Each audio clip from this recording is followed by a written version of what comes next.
Hello friends, good morning.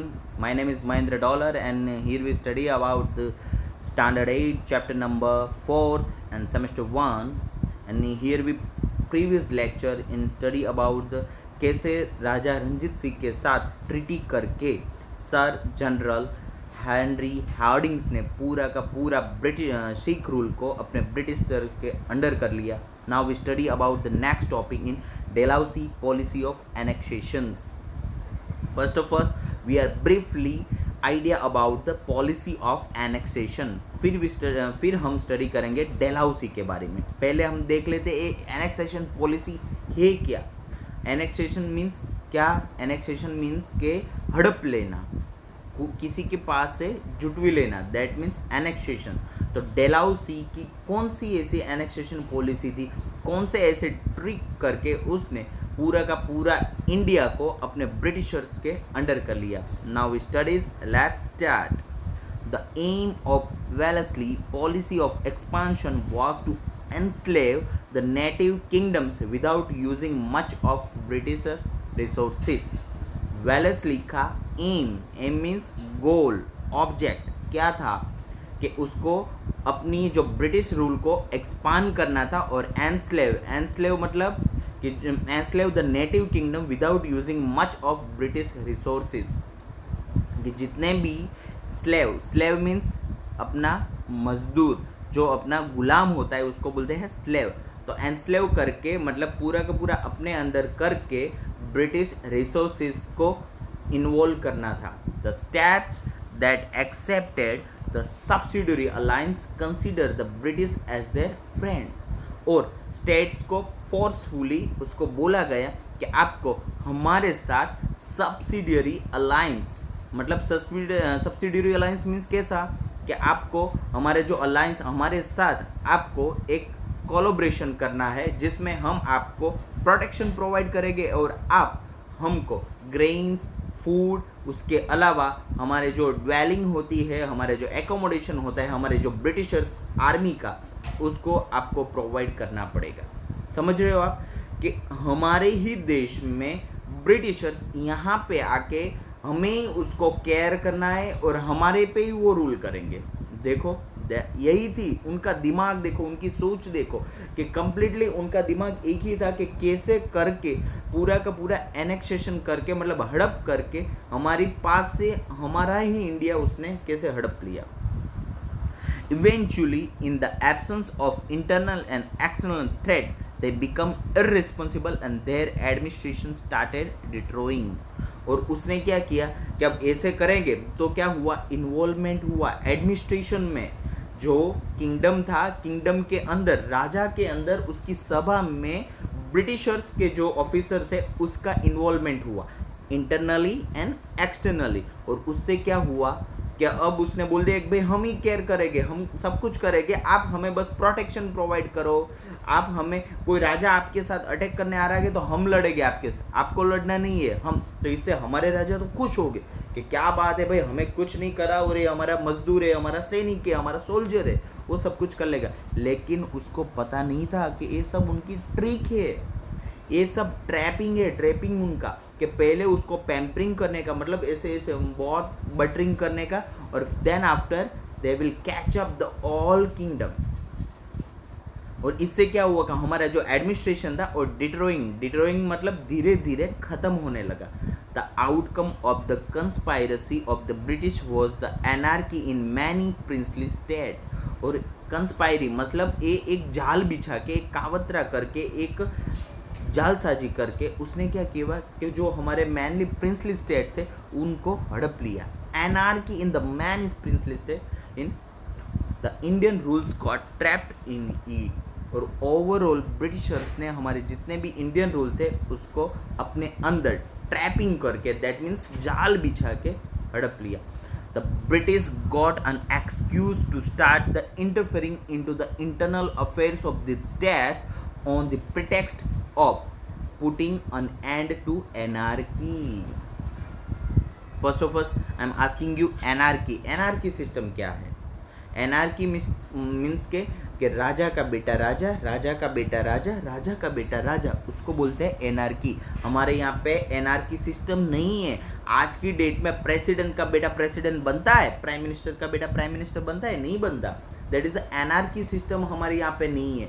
हमारे यहाँ पे डेमोक्रेटिक है, प्रजातंत्र है, प्रजा चूज करेगी, पब्लिक चूज करेगी किसको वोट करना और वही बनेगा प्रेसिडेंट। तो ये एनार्की सिस्टम, उसने क्या बोला कि भाई धीरे धीरे वो एडमिनिस्ट्रेशन में जो राजा की अंदर की जो डिसीजन लेने की जो पावर होती है उसमें इंटरफेयरिंग चालू कर दिया। Listen, the interfering into the internal affairs, कि मतलब आंतरिक मामले जो होते हैं बाउंड्री के अंदर के, उसमें इंटरनल अफेयर में उसने अपना इंटरफेयरिंग स्टार्ट कर दिया। और धीरे धीरे ए एनार्की सिस्टम को वो प्रिटेस्ट करने लगे। प्रिटेक्स्ट मतलब उसको अगेंस्ट होने लगे, भाई एनार्की नहीं चलेगी। क्यों? क्योंकि अगर राजा का बेटा राजा बन जाएगा तो ब्रिटिशर्स का तो कभी इन्वॉल्वमेंट होगा ही नहीं, उसको तो चांस मिलेगा ही नहीं। इसीलिए उसने एनार्की सिस्टम को बॉयकॉट किया, अगेंस्ट हो गए उसके। The annexed many state under the same excuse. Annex जो मैंने पहले ही बताया, एनेक्सेशंस, उसका ही पास्ट फॉर्म है एनेक्स्ड। एनेक्स मतलब हड़प लिया, अपने अंडर कर लिया। कौन सा एक्सक्यूज? एक्सक्यूज मतलब बहाना।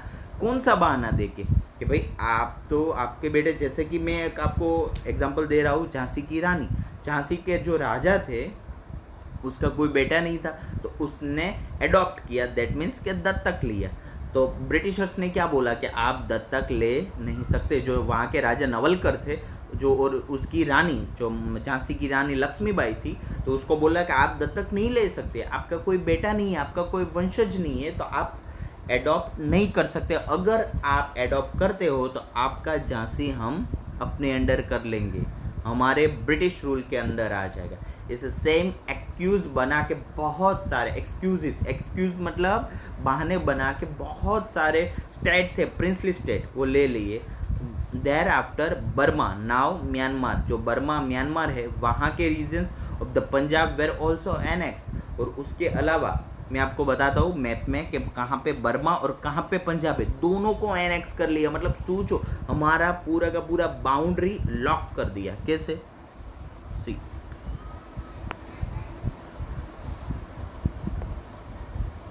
ये हमारा इंडिया है। I am not drawing teacher, so इतना है, देख लो आप। बर्मा कहाँ पे है, म्यांमार कहाँ पे है बेटा? ये फर्स्ट ऑफ फर्स्ट ये हमारा Punjab, P for Punjab, and Myanmar हमारा बेटा यहाँ पे है, A M for Myanmar, that means Burma. अब देखो कहाँ पे बाउंड्री लॉक कर दी, यहाँ पे तो है अरेबियन सी, यहाँ पे इंडियन ओशन, और यहाँ पे bank of Bengal, bay of Bengal, that means यहाँ के बंगाल की खाड़ी, यहाँ पे अरेबियन सी, नीचे हमारा इंडियन ओशन। तो देख लो उसने यहाँ से भी ब्लॉक कर दिया हमें और यहाँ से भी ब्लॉक कर दिया, दोनों साइड से हमें लॉक कर दिया। इससे क्या हुआ कि बाहर से हमें जो सप्लाई मिलती है, बाहर से जो आती है, तो वो उसकी निगरानी में आएगी।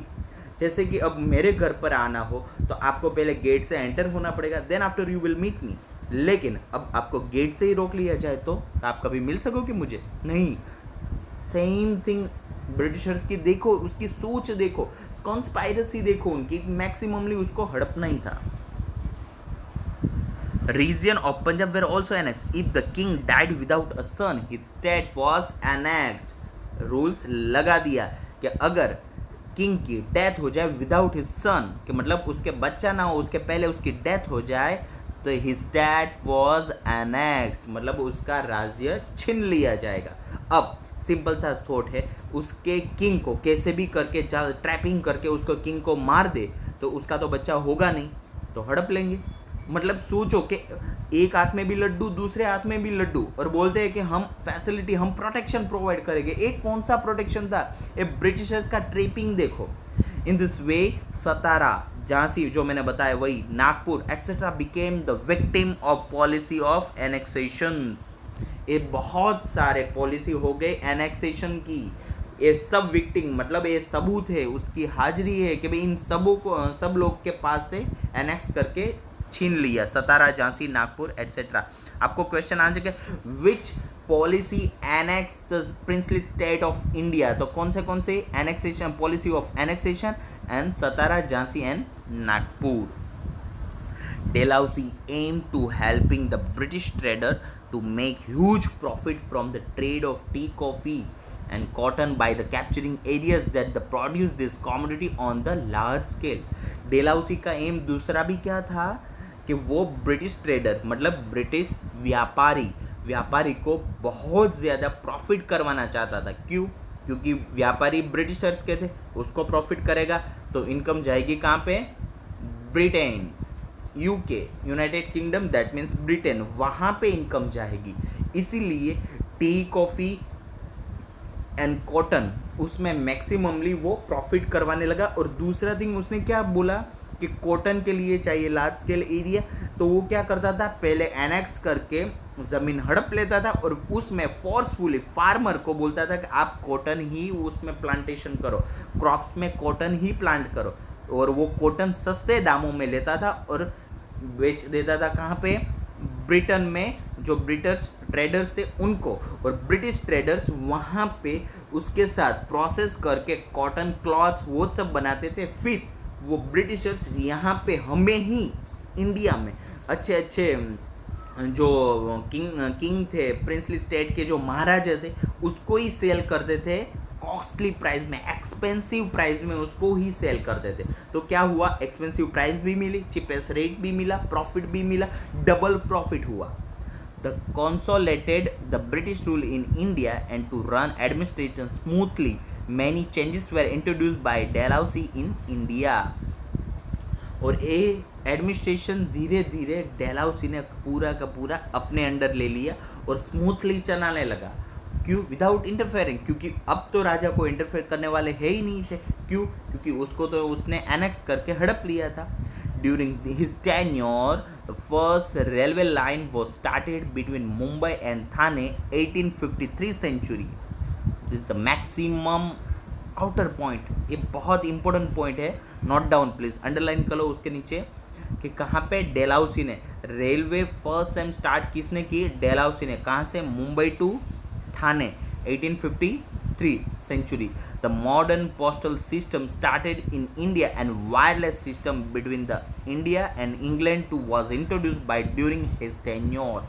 तीन चीज़ें, first railway, then after postal system, then after wireless system. Postal system मतलब पोस्ट ऑफिस, जो हमारे यहाँ पे हम राइटिंग लेटर लिखते हैं फिर हम भेजते हैं ना हमने अपने रिलेटिव्स को, that is a postal system. And wireless system मतलब कॉलिंग सिस्टम, टेलीफोन वाली फर्स्ट सिस्टम भी किसने स्टार्ट की? डेलहाउसी ने। तीन point, important point, note down please. He passed law to ban child marriage and advocate widow remarriage. और उसने, Dalhousie ने, ऐसा भी नहीं है कि उसने सब जितने भी एनेक्स किया उसमें सब खराब मतलब अच्छी तरह से नहीं किया। कभी कभी कोई रूल्स ऐसा भी उसने एनेक्ट किया जिसमें वो हमारे लिए बेनिफिशियरी था, जैसे कि चाइल्ड मैरिज को बैन मतलब जैसे अभी हमारे टिकटॉक बैन हुआ वैसे ही कि अभी बैन कर दिया है। Same thing advocate widow remarriage, कि एडवोकेट मतलब उसको सपोर्ट किया है। विडो रीमैरिज, विडो मीन्स विधवा, रीमैरिज मतलब कि उसका फिर से मैरिज कराने का, विधवा पुनर्लग्न के लिए उसने फिर से एडवोकेट मतलब उसमें सपोर्ट दिया। English education spread in India during this time. और उसके अलावा जो अभी हम पढ़ रहे हैं इंग्लिश एजुकेशन, वो भी लाने वाले कौन? तो वो is the father of the involve in English education, वो is that Dalhousie. The first 3 universities in India were established in Mumbai, Chennai and Kolkata in the year of 1857 century। बहुत सारा देखो, जितने भी बेनिफिशियरी वर्क है वो भी Dalhousie ने किए, एनेक्सेशन पॉलिसी अप्लाई वो भी डेलहाउसी ने किया। First of first railway, postal, wireless, window remarriage, child marriage ban किया। और उसके अलावा इंग्लिश एजुकेशन, और उसके अलावा यूनिवर्सिटी, और कहाँ पे? मुंबई, चेन्नई एंड कोलकाता। मैं आपको डायरेक्शन बताता हूँ, मैपिंग में शो करता हूँ, तो आपको इजीली याद रह जाएगा, आपको याद रखने की ज़रूरत भी नहीं पड़ेगी। मुंबई, कोलकाता एंड चेन्नई, तीन जगह पे उसने यूनिवर्सिटी एस्टेब्लिश की।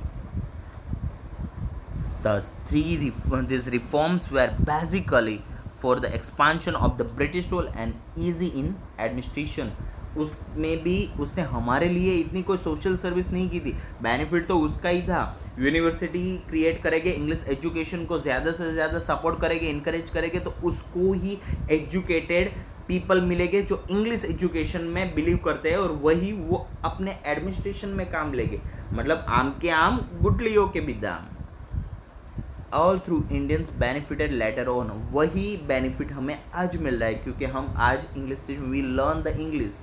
दे had to suffer a lot with the introduction of the British reform, और उसने इसकी वजह से बहुत सारे रिफॉर्म्स इंट्रोड्यूस हुए, मतलब बाहर आए, हमारे लिए उसने बाहर निकाले। एग्जैक्टली हमारे लिए तो नहीं बोल सकते, लेकिन आज की डेट में बेनिफिट तो हमें मिल रहा है, दैट्स वाई वी कॉल्ड हमारे लिए। द ब्रिटिश, अब थिंक में थोड़ा बहुत है, subsidiary alliance and policy of annexation, how did it happen, the published in England with the detailed victory and the British 1857 feedback response in the after reading it. Nothing is more important. Here we stop this video.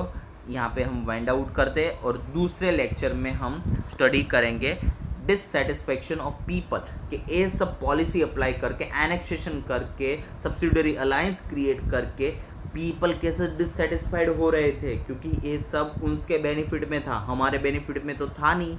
तो हमें loss क्या क्या हो रहा था वो हम next chapter में स्टडी करेंगे। नाउ नमस्ते, जय हिंद, जय भारत।